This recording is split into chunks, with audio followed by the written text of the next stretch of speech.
Good morning, good afternoon, and good evening, ladies and gentlemen. Wherever you are in the world, welcome back to The Caring Economy with me, Toby Usnik. Today, we have a guest from India, Nixon Joseph. He is the president and the chief operating officer of the SBI Foundation, which is the State Bank of India Foundation in Mumbai. Nixon, welcome to The Caring Economy. Thank you. It's a pleasure. Tell us a little bit about your narrative, how a young boy in India grows a career to become the president and chief operating officer of one of the largest foundations in the country. It's a very long journey. I joined State Bank of India, which is India's largest bank, in 1985 as a probationary officer. So I was posted to the northeastern part of India, which is less developed compared to other parts of India. So as a young person, it was quite challenging to be there. I was initially in a state called Mizoram, which is bordering Bangladesh. There I saw people living, fighting with nature. It laid foundations for me to face the challenges in life. Because in my initial posting in Mizoram, I still remember electricity was available in that place only for 3 to 4 hours. Water was scarce. The language was quite different. It was only Mizo. No English or no Hindi. So all these were challenges which I faced in my initial years, which prepared me to have a very good career in the bank, because it prepared me to face the challenges in the bank. And there from Mizoram, I got deputed to the SBI office in Bahrain for 2 years. It was quite a different environment from northeast of India to a very well advanced Bahrain. And then I came back. I was in Chennai. I was in Cochin. I was in Trivandrum. And then I was in Mumbai, SBI headquarters. All these years I was focusing on corporate credit. And in SBI headquarters, I was looking after corporate credit policies. So there I laid the foundation of the bank focusing on green banking. Very well. That was the time when carbon credit and all were being introduced into India. And I'm very proud to tell that among the public sector banks, State Bank of India was the first one to have a carbon credit policy. And I am really proud that I only prepared that policy for India's largest bank. That is awesome. And it's more relevant than ever today with the race to zero and decarbonization and climate challenges. Yes. And then from Mumbai, I went to Japan. I was in Tokyo, State Bank of India. I was heading the Tokyo branch. And there I found the Japanese people taking a lot of care for the environment. That also influenced me a lot. I also found the Japanese culture quite interesting. They're very disciplined, very punctual, and taking care of their body also like anything. I used to see people working out, swimming, jogging, cycling, etc. Even at very late ages, like 70s, 80s, 90-year-old people. When we see such scenes, we get inspired. Yes. In fact, that has inspired me a lot, and that could be one reason why I'm doing marathons in a bigger manner. Yeah, you did the marathon last weekend even. We'll come back to that. Yeah. Yes, and then from Japan, 4 years in Japan, I was again posted to Meghalaya in Northeast India, which is a less developed state. And I was in charge of 42 branches of State Bank of India. And it I had to motivate a team of 425 members. Being undeveloped, having less facilities. Many of the colleagues were not very happy working in such an environment. But then as it tested my abilities as a leader, I had to motivate them. And I'm very proud to tell that I could mold a very good dynamic team in Meghalaya. And that is something I remember with lot of pride. And then from there, I came back to Mumbai, where I was asked whether I would be interested in joining SBI Foundation. And the position which was offered to me was coordinator of SBI Youth for India Fellowship, where we have to mentor 100 highly educated youths every year. That is quite different from corporate banking and retail banking. Oh, yes, so I thought this is something which will challenge me. And I thought this will be almost like running a college of 100 young people. So I grabbed the opportunity, and I was a coordinator of SBI Youth for India Fellowship. It was a great experience because I found highly educated youth who were educated in Harvard, Stanford, Columbia, or London School of Economics, or youths well settled in their careers, living their lucrative careers to do something for the society, to give back to society, go to rural areas of India. And my job was to mentor them, because it's quite challenging for highly educated youth from cities, metros and all, to go to rural areas and be there for 12 months. And the role for me was to mentor them, see that they continue this 13 months journey comfortably, seamlessly. It was quite a interesting experience. And then later I became the president of SBI Foundation, where I am looking after all the CSR programs of SBI Foundation. Wow. And I should tell that SBI Foundation is the CSR arm of State Bank of India. Yes. And its group companies. Yes. So again, ladies and gentlemen, today we're honored to have Nixon Joseph with us. He's the president of the SBI Foundation, president and chief operating officer. The SBI Foundation is the CSR, we're learning, and foundation arm of the State Bank of India, India's largest state bank. Nixon, give our listeners on the Caring Economy, please, a little bit of context in terms of how big the bank is, maybe numbers of employees, offices, so they know how awesome your daily task is. In fact, State Bank of India is the largest bank in India. We have more than 22,150 branches. We have more than 58,000 ATMs. We have more than 250,000 employees. Wow. We have more than 440 million customers. Say that again. We have 240 million. 440 million customers. Wow, almost 500 million customers. Yes, and we have 22% of the market share as far as deposits are concerned, and almost 20% market share as far as loans are concerned. Right. And when you talk about, Nixon, with the foundation, what are some of the main pillars or objectives of the SBI Foundation? The SBI Foundation was started by SBI in 2015 to give focus to CSR activities. It's like a matter of great pride to tell that SBI, State Bank of India, was doing CSR activities since 1973. Social responsibility is deeply ingrained in the culture of the bank. And when SBI Foundation was started, the mandate given was to bring positive change, positive difference in the lives of the marginalized and the vulnerable.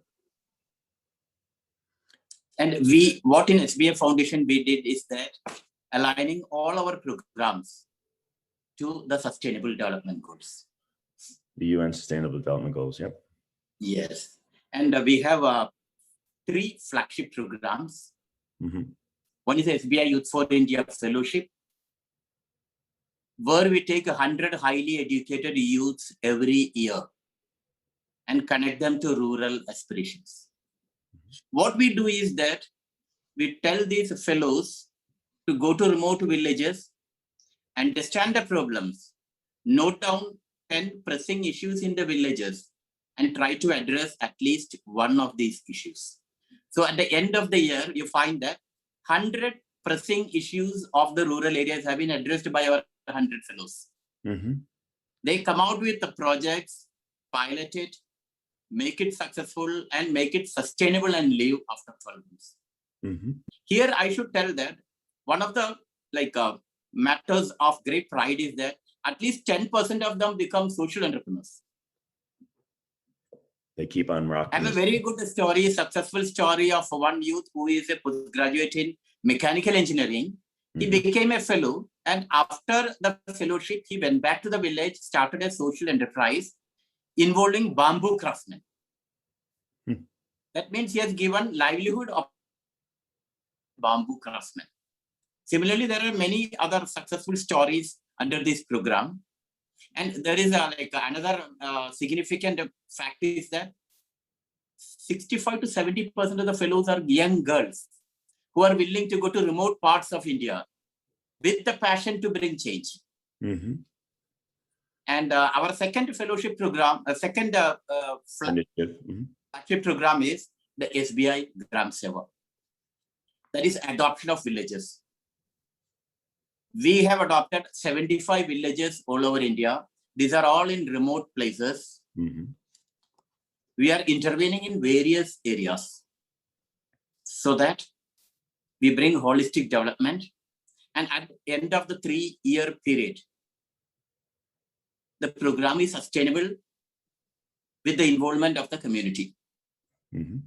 The program is owned by the community from the beginning itself. Okay.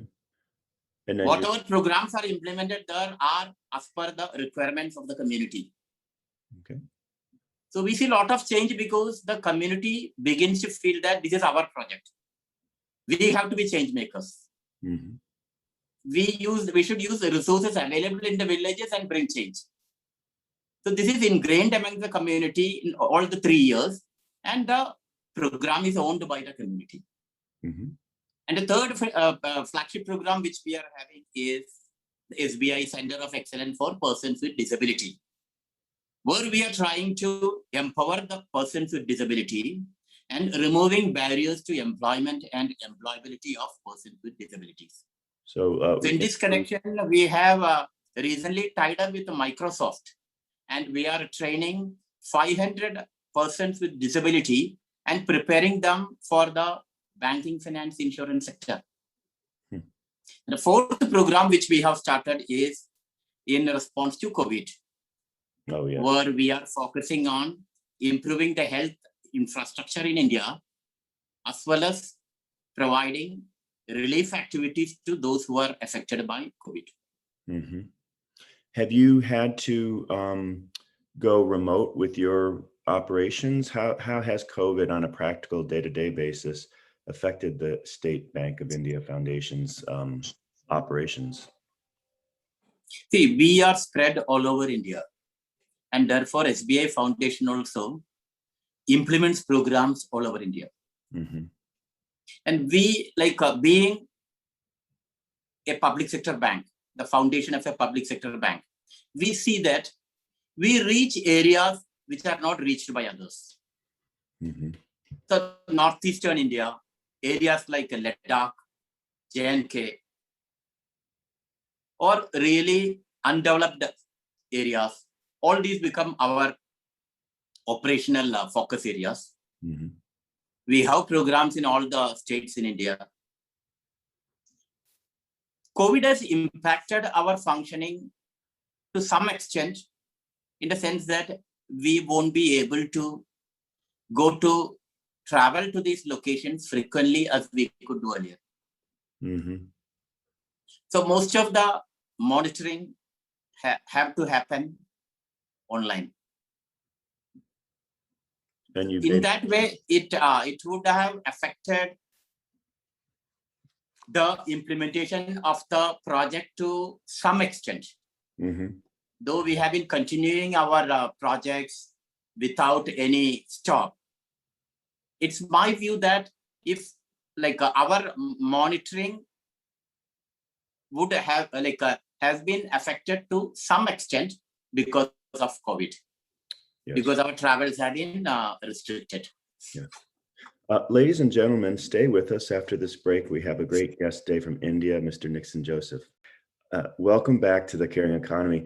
Ladies and gentlemen, today we're thrilled to have Nixon Joseph with us. He is the President and Chief Operating Officer of SBI Foundation. The SBI Foundation is the CSR arm and foundation of the State Bank of India, which is India's largest bank. If you could envision having almost 500 million customers, Nixon is someone you need to know. Nixon, tell me a little bit about this whole phenomenon. I have to believe that your bank, your foundation, have been a critical part of India's gradual climb into modern, cutting edge, technologically driven economics and business. You don't go from 0 to 100 overnight. You have to have finance, you have to have access to capital, you have to have a way to elevate people, educate people, engage people. And India is doing that with democratic values shared like with the United States. Can you talk a little bit about, sort of philosophically, about the role of the foundation in that effort of India to modernize and to compete globally? Yes. See, SBI Foundation, as I told, was started with the mandate of bringing a positive change in the lives of the marginalized and the vulnerable. And our parent organization is State Bank of India, which is the largest bank in India. But we have always thought that being the largest bank, title is not enough. It should be accessible to every Indian. Mm-hmm. So what bank has done is, bank is giving a lot of focus on opening accounts, improving the financial literacy of people. Mm-hmm. In fact, SBI is having more than 341 financial literacy centers all across India. And it is a matter of pride that... Yeah, sorry to interrupt. Tell us a little bit about those literacy centers and what happens there and what they look like. If you want, you can come back to that, but that's fascinating to hear about. And it is a matter of pride that like in the year 2020, 29,995 financial literacy camps were held all across India. 29,995. So what happens in these financial literacy centers and financial literacy camps is that it is a fact that many of the marginalized people, they're not aware of what is bank account. What is the benefit which accrues if you have a bank account? How to obtain loans? What are the credit facilities such a big bank like SBI is offering? Mm-hmm. How can you do bank transactions? How can you do digital transactions? So all these things are taught, or facts regarding this are spread. Awareness is increased about this amongst the people. So that is a very good initiative in empowering marginalized people, because they come to know the benefits of having bank account. They come to know how to avail credit facilities without involving middlemen. Mm-hmm. And how to obtain loans, etc., to start their own micro enterprises. Mm-hmm. Well, you know, you remind me of it's plenty of Bollywood fodder to see the films with these middlemen who are often the bad, and it usually is guys who are the exploiters of the unbanked. So that it is quite a noble thing to let people have a neutral, so to speak, provider or partner for their... Yes. Yes, that is that. And also we know, like, India has a lot of developmental challenges. Mm-hmm. Our education system, health, all these require a lot of strengthening.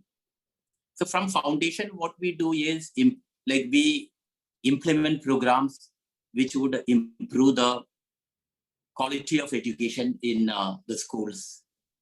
We try to have digital classrooms. As regards the health also, we try to see whether digital interventions can improve health access. Mm-hmm. Like telecare, etc., are being implemented. So various ways SBI Foundation is trying to make some impact, positive impact Mm-hmm. in the Indian environment. Yes. Nixon, it's been a few years since I was last in Mumbai. I think it was about 4 years ago, 5 years ago. And then it was maybe 2 years in that the 2% law had taken place in India. And I wonder if you might explain to our listeners a little bit about the 2% law and how corporations in India are practicing it, if at all. The CSR law. See, yes, in 2014, the Companies Act was amended. And then it was made mandatory by the government that 2% of the profit of companies having a turnover of 1,000 crores or a capital of 500 crores or a net profit of 5 crores. And tell us crores, I forget the volume. It's a huge number. A crow equals how many? 1 crore is equal to 10 million dollars or rupees. If you are having a capital of 5,000 crores, 5,000 million, and if you are having a profit of 50 million rupees, then you have to spend 2% of your profit, average profit of the last 3 years towards CSR activities. And is it happening? Are people doing it? Are banks, are organizations? Initially, there was a hesitancy in doing CSR activities or setting apart 2% of the profit for CSR activities. But then it has evolved. And I am very happy to note that majority of the companies are trying to do CSR in a really effective manner, implementing impactful CSR activities. And over a period also, the government has also made changes and is ensuring that the 2% set apart is really effectively used for CSR activities. So in case you are not spending the 2%, you have to mention in your annual report why you have not spent that. Well, it's wonderful to hear that it's not only being done, but it's being done in a deliberate and thoughtful way versus what I would characterize as greenwashing or window dressing. There's too much time that could be wasted in resources when so much needs to be done, not just in a developing country, but in the world. I'd like to go back to your green bond work and that you talked about being a young man in rural India and being sort of sparked by the interaction with nature, and that later manifests itself in these green bonds. How are you personally approaching sort of nature these days? It sounds like a runner, like-minded soul with me, having done marathons. You want to be outdoors and with nature. Is that a way of practicing your sort of appreciation for nature? Of course. See, what I found is that when you run long distance, you get an opportunity to enjoy nature in all its forms. You come to see a lot of sceneries, natural sceneries. You enjoy the running course. And you are not like wasting any of the natural resources. So like I never go to a gym or workout place and do my running. I never use a treadmill for running, because I find that running outside is a very sustainable way.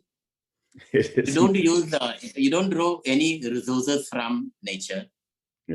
Also, you are also not like, there is no need to spend so much resources also. You just have to have a pair of running shoes and then just enjoy the run. That's one way of admiring nature. And also, I don't put a lot of pressure on me that I should complete within 3 hours or 4 hours, or that pressure of time is not there on me. I just want to enjoy the run, enjoy the nature, and complete my run. Yeah. That I feel is a very good way of admiring nature, enjoying nature, and also being sustainable. That's awesome. I agree. When I was younger doing marathons, I was competitive with myself. So I think 3:12 was my best ever for the New York City Marathon. But now I'm much more about, at a minimum, just walking wherever I am, and walking also for those who aren't able to run, or runners in our audience. Certainly walking is that way to be with nature, to be in a community, but also to get a little bit of exercise. So um, I'd also like to add, again, ladies and gentlemen, today we have Nixon Joseph. He is the president of SBI Foundation, president and chief operating officer. The SBI Foundation is the CSR arm and foundation of the State Bank of India, the largest bank in India with nearly 500 million customers. Nixon, talk to us a little bit about, perhaps going back again to those earlier days, mentors or a person or people who sort of shaped you in a pivotal way. Was there a person who, a boss, a teacher, a relative, or a neighbor who really had an immeasurable impact on your career trajectory? I feel it's my dad who has influenced me a lot. Mm-hmm. Because I used to see as a child his hardworking nature, always doing some like activities. I've never seen him sitting lazy. He's always energetic, doing this thing or that thing. Like the trait of being active, being energetic, and do like a lot of hard work. Mhm. And also, he focused on impressed on me to read a lot. Mhm. So all these have helped me in molding my career. Mhm. I have made it a point not to remain lethargic. Great. That is why I took to this long distance running only because of that. Because you have to practice a lot for this and all. So you remain always active. And I do more than 4 full marathons a year. So throughout the year, I am practicing for running a marathon, and keeps me active. And reading books, all these improves your knowledge, etc. Mhm. And during the lockdown period itself, like since March 2020, I have participated in 160 webinars till now as guest speaker. Terrific. Why I did that was also to keep myself active, Mhm. to read a lot, to prepare for the webinars, etc. And also knowing from others, those who listen to us, their perspectives. Mhm. So all these have been keeping me active during this lockdown period also. What I want to stress is that being active, being energetic, read a lot, do your work with full passion. Mhm. All these I learned from my dad, and Mhm. he's my mentor. That's awesome. And also, you obviously are doing a job that has a great deal of empathy in it, because you're engaging with so many of your fellow citizens. So truly wonderful to have you today on the Caring Economy. Ladies and gentlemen, I'm going to let Nixon Joseph, our guest today, have the last word on our show. Maybe it's a great book recommendation or words of inspiration that your father shared with you, but Nixon Joseph, President and Chief Operating Officer of the State Bank of India Foundation in Mumbai. What might you want to say to our audience here in the Caring Economy today as a final thought?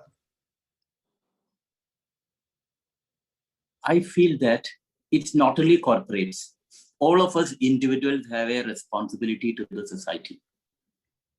So when we focus on corporate social responsibility, all of us think only corporates have a role towards society. The achievement of sustainable development goals, each of us have a responsibility. And we should integrate at least some of these goals into our daily life. And it's possible also. For a better planet, for giving a very good life to future generations, we have to do that. And to all the young people who are listening to me, I should tell that never give up. Here, here. Life is not a sprint, it is a marathon. So a lot of disappointments, ups and downs will come. Never, never give up. I have proved from my life. I started marathon running at the age of 45. And last Sunday, I completed my 50th full marathon. I could do it with determination. And determination is the key to all achievements in life. Thank you. Here. Thank you, Nixon Joseph.